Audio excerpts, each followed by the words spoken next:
Friends, અવાજ સાંભળીને તમે જોઈ શકો છો કે પાપડી કેટલી બધી ક્રિસ્પી અને ખસ્તા એવી બનીને તૈયાર થઈ છે। તો આજે હું તમારી સાથે ગરમીમાં ખાવાની ખૂબ જ મજા પડે એવી દહીં પાપડી ચાટની રેસીપી શેર કરીશ। તો સૌથી પહેલાં આપણે પાપડી માટેનો લોટ બાંધી લઈશું। તો એના માટે 1 કપ અને વજનમાં 120 ગ્રામ મેં મેદો લીધેલો છે। હવે એમાં સ્વાદ પ્રમાણે કે પછી અડધી ચમચી કરતાં થોડું ઓછું મીઠું, અડધી ચમચી જેટલો અજમો હાથથી મસળી અને ઉમેરીશું। 1 મોટી ચમચી ઘી ઉમેરી ઘીને લોટમાં આપણે આ રીતે સારી રીતે ઘસી અને મિક્સ કરવાનું છે। તો મોણ અહીંયા આપણે આ રીતે મુઠ્ઠી પડે ને એ રીતેનું ઉમેરવાનું છે। હવે લોટ બાંધવા માટે મેં અડધો કપ નોર્મલ પાણી લીધેલું છે। કેટલા પાણીની મને જરૂર પડીને તે હું તમને આગળ બતાવું છું। તો લોટ અહીંયા આપણે આ રીતેનો ના બહુ કઠણ ના બહુ ઢીલો એ રીતેનો મીડિયમ લોટ બાંધવાનો છે। તો આ રીતેનો લોટ બાંધવા માટે મને અહીંયા 1/4 કપ જેટલા પાણીની જરૂર પડી છે। હવે લોટને ઢાંકી 15થી 20 મિનિટ માટે સેટ થવા માટે રાખી દઈશું। 15થી 20 મિનિટ પછી ફરીથી લોટને આપણે થોડો મસળી લઈશું। હવે પાપડી બનાવવા માટેની હું તમને 2 રીત બતાવીશ। તો પહેલી રીતમાં તમે પૂરી કરતાં પણ નાના નાના લુવા તૈયાર કરી આ રીતે એક એક પાપડી બનાવી શકો છો। તો પાપડીને તમારે અહીંયા તેલ કે પછી લોટ લગાવ્યા વગર જ વણવાની છે અને જેટલી પતલી તમે વણી શકો ને એટલી પતલી તમારે વણવાની અને તળતી વખતે પાપડી બિલકુલ પણ ફૂલે નહીં એના માટે તમારે એને ફોગથી હોલ કરી દેવાના છે। હવે બીજી રીતમાં તમારે આ રીતે એક મોટો પતલો રોટલો વણી લેવાનો છે અને પછી તમારે આ રીતે ગ્લાસથી કે પછી તમે કૂકી કટર આવે છે એનાથી પણ કટ કરી શકો છો। તો આ રીતે એકી સાથે તમે ઘણી પાપડી બનાવી શકો છો। એક્સ્ટ્રા લોટને કાઢી અને ફરીથી આપણે પાપડીની ઉપર થોડી વેલણ ફેરવી દઈશું। તો પાપડી આપણે એકદમ પતલી વણવાની છે। તમને બતાવી દઉં, તમે જોઈ શકો છો મેં આ રીતેની એકદમ પતલી પાપડી વણેલી છે।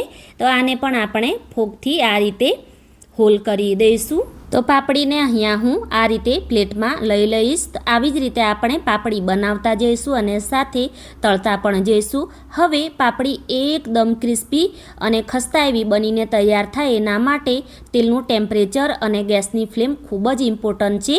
તો તમે વિડીયોને સ્કીપ કર્યા વગર જોજો। તો તમે જોઈ શકો છો પાપડીને મેં તેલમાં ઉમેરીને તો એ થોડી વાર પછી અને ધીમે રહીને ઉપર આવે છે।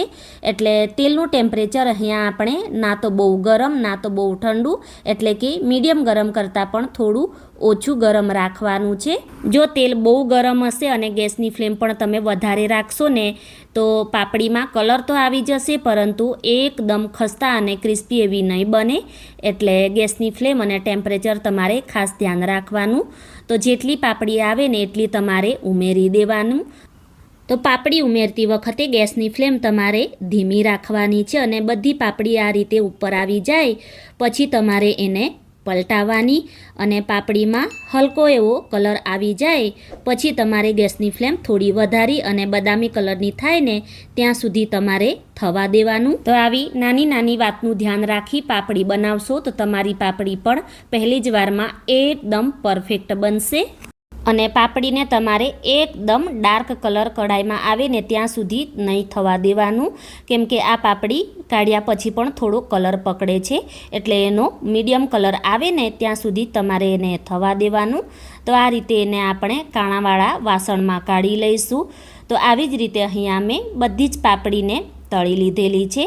તો આ રીતે પાપડી બનાવી તમે એરટાઈટ ડબ્બામાં ભરી 15થી 20 દિવસ સુધી તમે એને એરટાઈટ ડબ્બામાં ભરી જ્યારે પણ તમારે ચાટ બનાવવાનું હોય કે પછી તમે એને ભેળમાં પણ ઉપયોગ કરી શકો છો તેમજ ચા સાથે પણ ખાઈ શકો છો।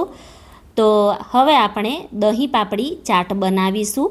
તો આ રીતે પ્લેટમાં આપણે પાપડીને રાખી દઈશું, ઉપરથી બાફેલા બટાકા ઉમેરીશું અને ફરીથી ઉપર આપણે 2-3 પાપડીને આ રીતે હાથથી તોડી ભૂકો કરી અને ઉમેરીશું। અને હા ફ્રેન્ડ્સ, અહીં હું તમને એક રિક્વેસ્ટ કરીશ, નીતાઝ ઇઝી કુકિંગને સબસ્ક્રાઈબ ના કર્યું હોય તો આવી જ રીતે નવી નવી રેસીપીઓ જોવા માટે પ્લીઝ કરી લેજો। અને ઉપરથી મીઠું દહીં આપણે ઉમેરી દઈશું અને એની ઉપર આપણે ગોળ અને આંબલીની ખાટી મીઠી ચટણી પણ ઉમેરીશું। એની ઉપર આપણે ગ્રીન ચટણી ઉમેરીશું। તો જ્યારે પણ સાંજે નાની ભૂખ લાગે ત્યારે કંઈક ચટપટું ખાવાની ઈચ્છા થાય ત્યારે તમે આ રીતે ચાટ બનાવી એન્જોય કરી શકો છો.